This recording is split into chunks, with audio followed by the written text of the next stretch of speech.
La troisième prédiction de Fatima est une des devinettes les plus intrigantes en lien avec l'Église. Sommes-nous à l'aube de l'éclosion d'une révélation divine ou y a-t-il davantage dans cette histoire qu'il n'y paraît? Embarquez avec nous dans cette exploration alors que nous décryptons les messages énigmatiques, sondons le contexte historique et dévoilons la vérité stupéfiante sur les raisons pour lesquelles la troisième prophétie s'apprête à être révélée cette année. Les trois secrets de Fatima se composent d'une série de visions profondes et de prophéties révélées par trois jeunes bergers portugais, Lucia Santos et ses cousins, Jacinta et Francisco Marto, en 1917.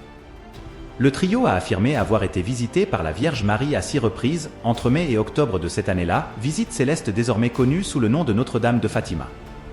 Avançons jusqu'au 13 juillet 1917, vers midi, lorsque quelque chose d'extraordinaire se produisit. La Vierge Marie, dans sa sagesse divine, confia aux enfants 3 secrets. Ce n'est qu'en 1941 que 2 de ces secrets furent révélés à travers un document écrit par Lucia en réponse à la demande de l'évêque José Alves Correia da Silva, les révélations visant à aider à publier un livre sur Jacinta. Mais c'est là que l'histoire devient véritablement mystérieuse. Le 3e secret, enveloppé de mystère, mit un peu plus de temps à émerger. En 1943, l'évêque pressa Lucia de le révéler, mais elle hésita, pas totalement convaincue que Dieu lui avait donné son feu vert. Cependant, l'évêque insista et en octobre 1943, Lucia écrivit le secret, le scella dans une enveloppe avec des instructions strictes de ne pas l'ouvrir avant 1960, croyant qu'à ce moment-là, son contenu serait plus clair. Le contenu de ce secret énigmatique fut finalement révélé par le pape Jean-Paul II en l'an 2000, bien que certains sceptiques arguent qu'il pourrait ne pas s'agir de l'intégralité du secret. Le Vatican reste ferme dans ses déclarations. Maintenant, que contiennent ces secrets? L'interprétation catholique suggère qu'ils concernent des affaires profondes telles que l'enfer, les événements tumultueux de la Première et Seconde Guerre mondiale et les persécutions subies par les chrétiens au XXe siècle. En explorant davantage le domaine des apparitions mariales, il est intéressant de noter que parmi les centaines étudiées par l'Église catholique, seulement 12 ont reçu son approbation officielle.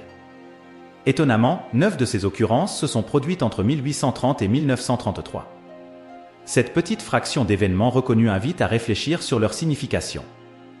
Les anthropologues culturels Victor et Edith Turner, qui ont embrassé le catholicisme en 1958, ont autrefois perçu la montée des cultes d'apparition mariale comme une réaction d'une classe moyenne inférieure dépossédée, luttant contre les changements rapides de la culture post-industrielle.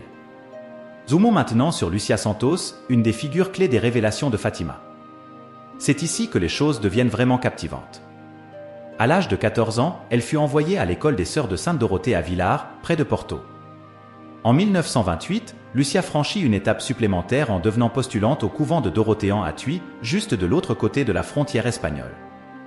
Remarquablement, tout au long de sa vie, Lucia continua de rapporter des visions privées de manière intermittente pendant les années 1930. L'évêque de Leiria incita Lucia, qui avait adopté le nom religieux de Sœur Maria Lucia de Jésus, à rédiger ses mémoires dans le but de dévoiler plus de détails sur ces. Le 3 janvier 1944, au milieu de l'année 1943, alors que Sœur Lucia, accompagnée de sa sœur Dorothy et d'autres religieuses, se trouvait dans la ville espagnole de Tuy et était gravement malade, il y avait une crainte qu'elle puisse partir de ce monde avant d'avoir révélé la dernière partie du secret. Dans cette urgence, l'évêque de Leiria la pressait d'écrire ce qui restait à dire. Malgré la douleur et l'agonie de sa maladie, Sœur Lucia a réussi, avec beaucoup de peine et de précaution, à transcrire le 3e secret sur une feuille de papier. Avec une grande solennité, elle l'a ensuite mise dans une enveloppe, la scellant pour témoigner de l'importance capitale de son contenu. Avant de plonger dans le témoignage de Sœur Lucia, il est essentiel de prendre en compte les propos de l'époque du cardinal Joseph Ratzinger. Il donne un contexte à cette révélation, reconnaissant les spéculations et les controverses qui ont longtemps entouré le 3e secret. Dans son commentaire théologique intitulé « Le message de Fatima », le cardinal Ratzinger a émis l'avis que le contenu de l'enveloppe tant gardée pourrait s'avérer décevant pour certains. Il souligne qu'une analyse approfondie du 3e secret pourrait ne pas dévoiler un grand mystère ou annoncer des événements futurs. Au contraire, cela représente l'Église des martyrs du siècle qui vient de se terminer dans un langage symbolique difficile à déchiffrer. L'examen des révélations de Fatima nous amène à nous interroger sur les intentions derrière ces communications de la Mère du Seigneur à la chrétienté et à l'humanité en un temps de grands bouleversements. Ces enseignements sont-ils pertinents pour les défis que nous rencontrerons cette année ou ne sont-ils que le reflet des pensées d'enfants élevés dans un milieu de forte religiosité, mais également marqué par les tumultes de leur époque? En quoi cette vision est-elle significative et comment devrions-nous l'interpréter aujourd'hui? Regardons ce qui s'est passé et ce que les 3 jeunes bergers ont vu, ce qui est véritablement choquant. En 1943, Sœur Lucia, obéissant à Dieu, à l'évêque de Leiria et à la Sainte Mère, a décrit la troisième partie du secret qui lui avait été révélée ainsi qu'à ses deux cousins le 13 juillet 1917. J'écris en obéissance à vous, mon Dieu, qui me l'ordonnez par l'intermédiaire de son Excellence l'évêque de Leiria et de votre très sainte mère et la mienne. Après les deux parties que j'ai déjà exposées, à la gauche de Notre-Dame et un peu au-dessus, nous avons vu un ange avec une épée flamboyante dans sa main gauche. En agitant son épée, il semblait vouloir enflammer le monde, mais les flammes s'éteignaient au contact de l'éclat que Notre-Dame projetait vers lui de sa main droite. Pointant la terre de sa main droite, l'ange criait d'une voix forte « Pénitence, pénitence, pénitence !» Des évêques, des prêtres, des hommes et des femmes religieux gravissaient une montagne escarpée, au sommet de laquelle se trouvait une grande croix de tronc rugueux, comme ceux d'un chêne-liège avec son écorce. Avant d'arriver là, le Saint-Père traversait une grande ville à moitié en ruine, avançant difficilement, affligé de douleur et de tristesse, priant pour les âmes des cadavres qu'il rencontrait sur son chemin. Arrivé au sommet de la montagne, à genoux au pied de la grande croix, il était tué par un groupe de soldats qui tiraient des balles et des flèches sur lui. De même, mouraient l'un après l'autre les autres évêques, prêtres, hommes et femmes. La révélation presque 4 décennies plus tard, en mai 1982, du troisième secret dans une lettre adressée au pape Jean-Paul II, jette une lumière sur la nature symbolique de la révélation. Par ces mots, elle détaille que la troisième partie du secret concerne les paroles de Notre-Dame. Si ce n'est pas le cas, la Russie propagera ses erreurs à travers le monde, provoquant guerre et persécution de l'Église. Les justes seront martyrisés, le Saint-Père souffrira énormément et diverses nations seront anéanties. Cette interprétation présente le troisième secret comme une révélation symbolique liée à un aspect critique du message, l'acceptation ou le rejet des demandes formulées. Si mes demandes sont respectées, la Russie se convertira et la pérenniera. Sinon, elle diffusera ses erreurs partout dans le monde. Enfin, la révélation tant attendue du troisième secret de Fatima a été dévoilée. La Congrégation pour la doctrine de la foi souligne que la décision du pape Jean-Paul II de rendre ce secret public marque la fin d'une période historique marquée par la soif de pouvoir et le mal humain. Pourtant, elle est également remplie de l'amour miséricordieux de Dieu et de la vigilance maternelle de la Mère de Jésus et de l'Église. Le récit de Fatima souligne deux piliers fondamentaux qui façonnent l'histoire humaine, l'action de Dieu, le Seigneur de l'histoire, et la corresponsabilité de l'humanité dans le drame de sa liberté créative. Notre-Dame, qui a honoré Fatima de ses apparitions, ravive ses valeurs oubliées, nous rappelant que l'avenir de l'humanité repose en Dieu.